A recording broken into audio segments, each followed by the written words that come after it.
Traveling back in time from the 6th to the 20th century in one day. We were so excited to get to know Osaka's history. Since 2018, we were saving up money for our wedding and our honeymoon in Japan.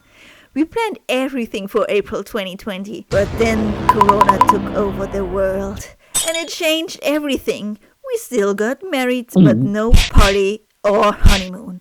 And Japan was closing its borders for a long time. So we postponed our journey again and again and again. And I admit I was ugly crying at least 2 times. Because I always dreamed of going on a honeymoon traveling adventure. But then, in October 2022, Japan officially opened its borders again and we could finally start planning and fly over to Japan for our 3 months honeymoon. And if you like, you can follow us through our 3 months journey through Japan. And this is part 15. This day we had a lot of walking before us. We took the metro and got out at Tennoji Station to start our day at Tenshiba Park. Oh, some gacha in front of a convenience store. It's never not boring. Best find, handwritten notes from handsome guys and cute girls. Inside the convenience we got ourselves a little snack. Good morning! We are starting our day at Tennoji Koen. It's the park near the Tennoji Temple, I think, not shrine. I will correct it somewhere here. And we bought some drinks. For me it was like jasmine tea latte. Then we bought some blueberry pocky, which are cutely heart-shaped. And then butterscotch ice pralines. If you can give me one, please. Feed me! Live taste test.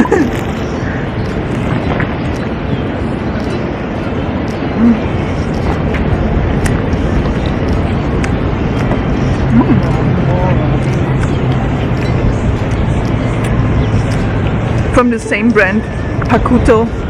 We had like cheesecake, ice thingies. There's no better way to describe it for me. Oh, there's Pet Paradise DX. We have to go. And puppies. I said I'm a dog person, so I'm easily distracted by those cuties. But I didn't creep up on the pet owners in the dog park by filming them. I let them enjoy their day. I still stared a little too long at a little wiener dog. It was the first sunny day during our journey and we could feel that spring is slowly arriving. Walking further through the park, we spotted a nice gardening shop that we needed to inspect. But we found something that caught our eyes. Gacha plants!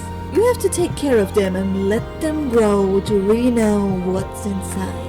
Cactus, chili, bonsai, they all had different themes. The weather is really nice today. You can really feel that it's like spring. People are out enjoying the sun, doing a picnic in the park. And finally, the sunlight is getting really strong. But we forgot our sunglasses because our Western eyes need sunglasses. And then we went inside a small gardening shop. And we bought too much again. We will show you later when we sit down and taking a rest. For now, we enjoy the quiet atmosphere here in Tennoji Koen. Now we are walking towards Tennoji Park to find a place to sit and eat our snacks. I found these heart-shaped pockies at the convenience earlier and I needed to try them. Didn't try the blueberry pocky flavor yet. But first, let's check for the shape. Accept it. Itadakimasu.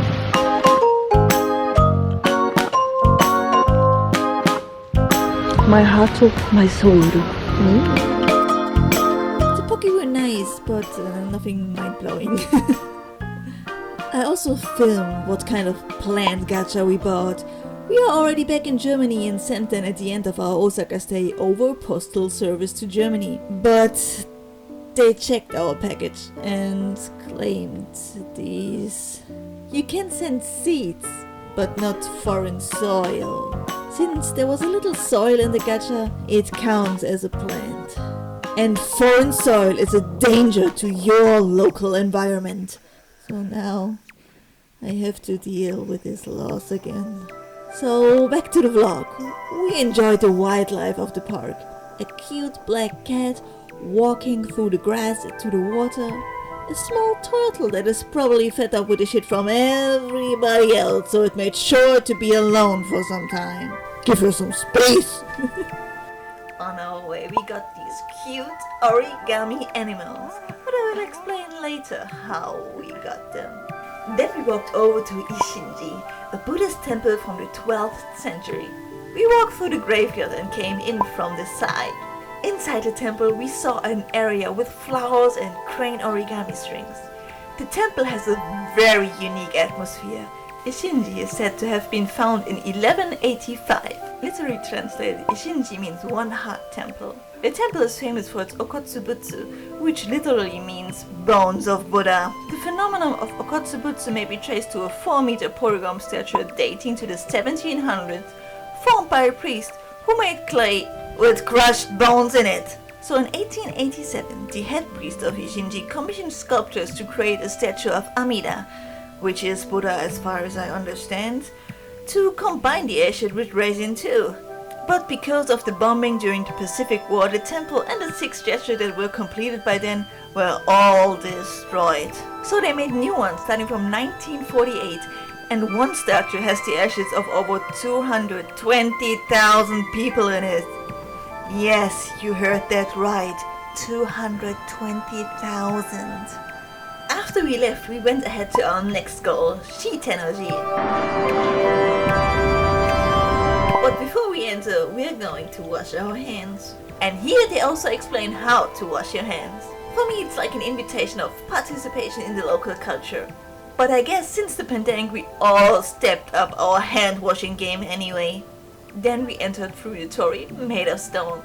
I can't help but think this abstract geometrical metal gate of Isshinji was the coolest temple gate I walked through so far. So this temple area is even older than Isshinji. It was founded in the 6th century by Prince Shotoku. He was a big fan of Buddhism and it was not well known in Japan back then, so he basically made a whole national marketing campaign for it and commissions to build Shitennoji. He also invited Korean carpenters over to supervise the whole project. This blue elephant watering can must have seen some things. Then we slowly headed to Shinsekai. Translated, it means New World. It's one of Osaka's most interesting neighborhoods and located west from Tennoji Park. We are now on our way to Shinsekai. We walked a little bit through the park and there was a cute Japanese grandpa when we were walking over a bridge. Because sometimes when Japanese people stare a little bit longer at foreigners because of curiosity, I gave them like this little bow nod, just like, and smile at them.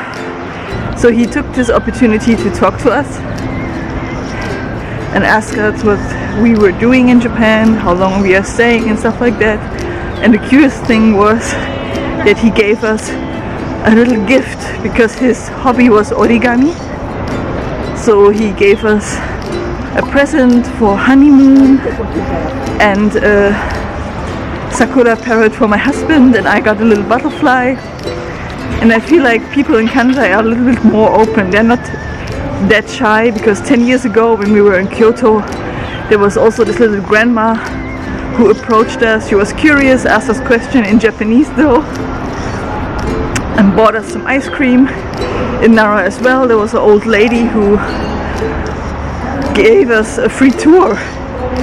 So people in Kansai are really welcome and heartwarming people. Very similar to the famous Dotonbori Street, it has a lot of very eye-catching store signs. It must be awesome to walk here at night. First we walked through the Janjan Yokocho lane and saw another gacha I couldn't pass by. Was hast du denn bekommen? Weiß ich nicht. Na, mach auf.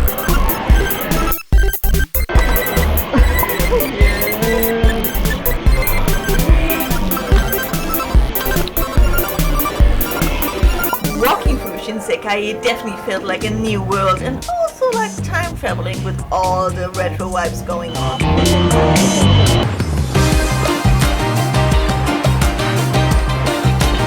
The neighborhood was created in 1912 and took inspiration from New York and Paris.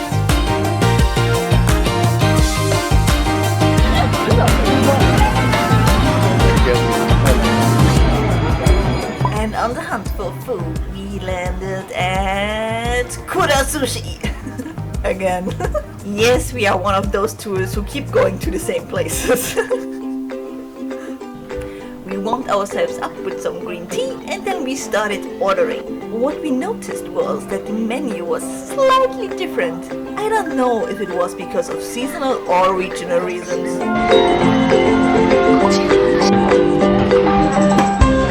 They also had Fugu, dangerous pufferfish. But it was deep fried, so let's try this out.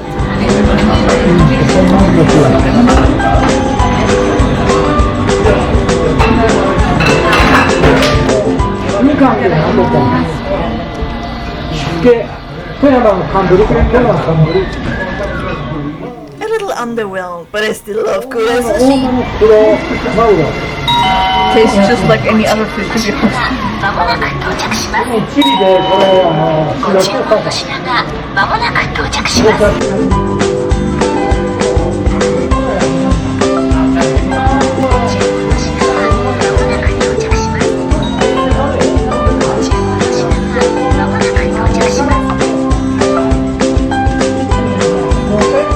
Because you can participate in a Gacha game for every 5 plates, we tried our luck this time again.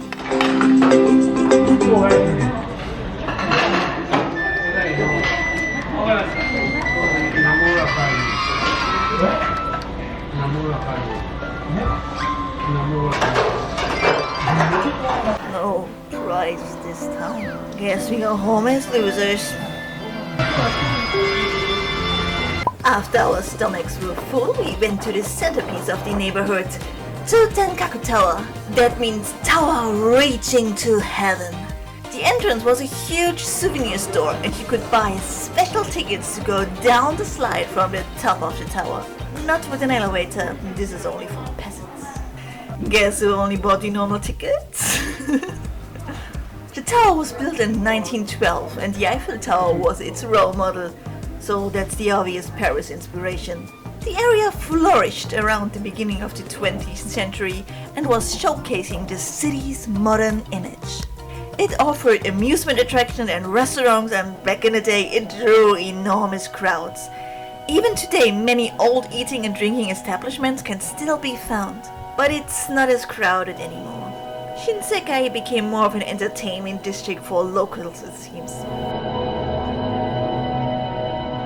Welcome to Tsutenkaku Tower. And as a result of the minimal redevelopment after World War II, the area has become one of Japan's poorest. We saw that character called Bidiken everywhere. So Bidiken is a charm doll created by an American art teacher and illustrator who is said to have seen this mysterious figure in a dream. That explains why it looks like a nightmare. I think it's very creepy. Bidiken made its Japanese debut in 1908. Then we went to another layer and traveled back in time. We entered the exhibition area that showed us the time the tower was built, and Shinsekai was the place to be. Again, retro vibes. Then we found a Pocky game. Try to press when the timer is at 11 seconds and 11 milliseconds. Of course, I wanted to show off my skills.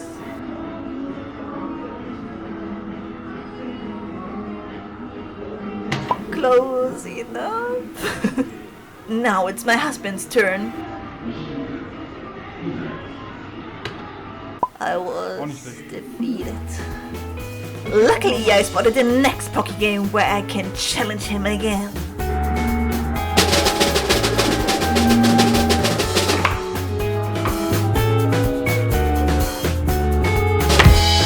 Victory! 13 points to Gryffindor. And now my husband, 0 points. So I won. My dominance is re-established again. But he's still the king of my heart.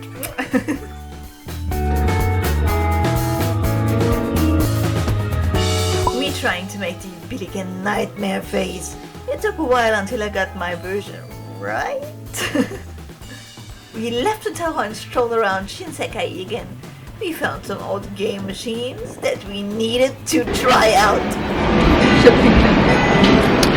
So now that I got coins, let the games begin. Let the games begin.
They also had some old game machine from the 90s. I am all for the pixel look. We tried one game out, but we didn't seem to get it. We failed, but somehow without knowing what was going on. Then we found a cute froggy game. I had to Asian squad because I think it was obviously made for kids. So, game start! At first I didn't understand what I had to do, but I realized I had to shoot the ball into the frog's mouth. So at first there was a lot of senseless button pushing, a strategy that only worked for me when playing Tekken.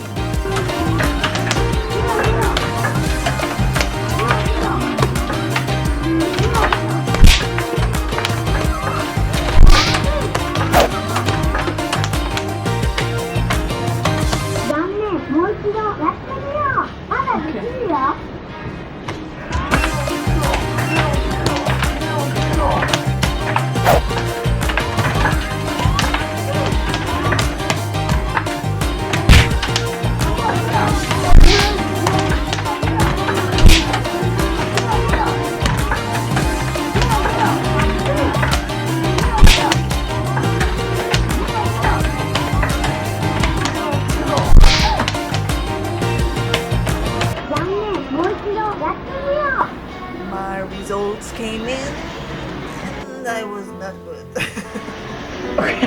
Time to leave Shinsekai and find the next metro station to slowly head home. Oh, wait a minute, where did we land here? Back in Namba! We just came from another side and found stores that we didn't have been in before. In front of the melon pan store was a gang of little birdies waiting to fight over the crumbs. That was definitely their territory. In this little store, my husband found the figure of his dreams. It was expensive, but I talked him into buying it. We also found some trading card game shops. Since January 2022, I can proudly say that I'm a Magic the Gathering player. So I looked up which cool cards I could buy for my red-themed commander deck. In another shop they had more cards to offer, and it was really good organized by edition and colors. And you can look through all the common cards too.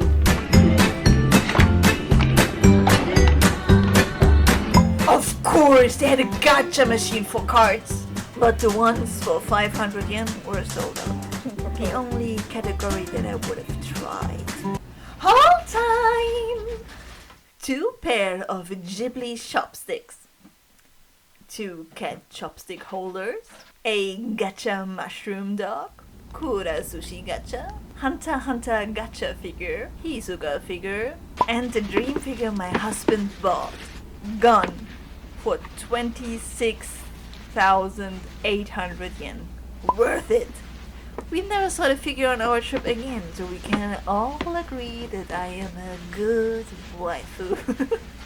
Umbrella Girl gacha figure, 2 magic set booster packs, magic cards I bought for my red decks, just lands, and 1 Japan exclusive card, and 2 cute plant gacha figures. Thank you for watching! この後も